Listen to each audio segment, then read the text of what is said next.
We start in this week's Parashat Vayishlach. We start a new era of the Jewish people. Abraham has died, Yitzchak dies, and we enter the life of Yaakov Avinu, the last one of the Avot. I want to share with you a beautiful piece of Agadah that appears in the Gemara in Masechet Psachim.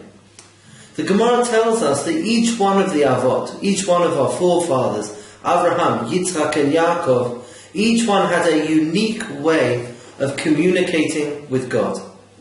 Abraham communicated with God, tells us, the Agadah tells us that Abraham communicated with God with a mountain.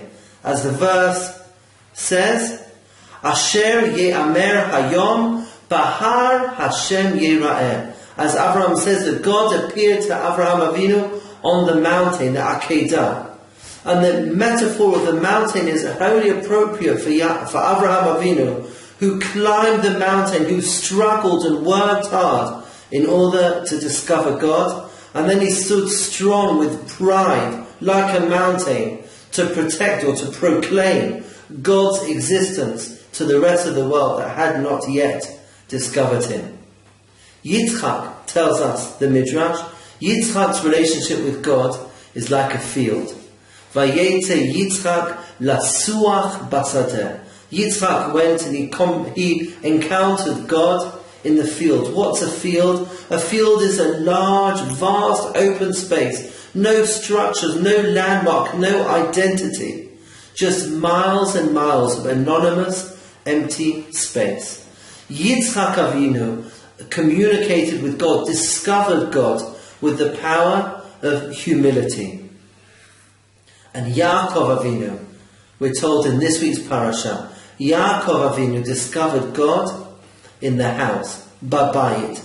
Vayikra et Shem HaMakom Hahu, in last week's parasha, that Yaakov called the place Beit Kel, the house of God.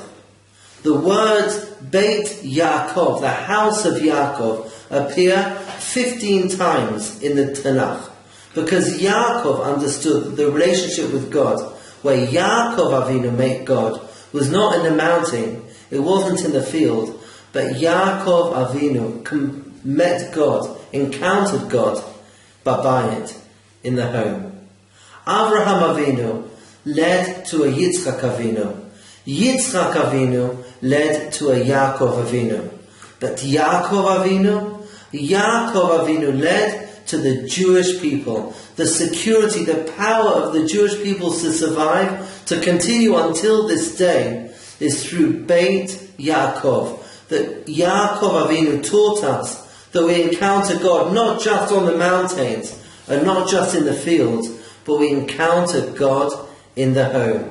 So my blessing for all of us this Shabbat, as we prepare for the day that we encounter God in the home, that our homes should be homes like Beit Yaakov, a place where we encounter God every single day, and through that pass on our wonderful tradition to the next generation. Shabbat Shalom Uvorach.